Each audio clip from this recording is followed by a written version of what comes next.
વિદ્યાર્થીઓને આ અનુભૂતિઓ કાગળ પર કંડારવા માટે પ્રેરણા આપનાર રાકેશભાઈ પોતે પણ ખૂબ જ તળના માણસ છે.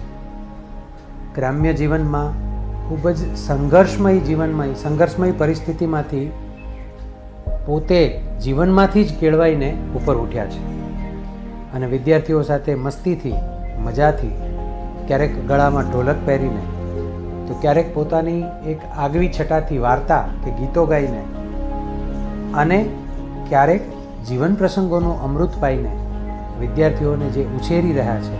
હું ક્યારેય એમ નહીં કહું કે રાકેશભાઈ વિદ્યાર્થીઓને ભણાવતા હશે.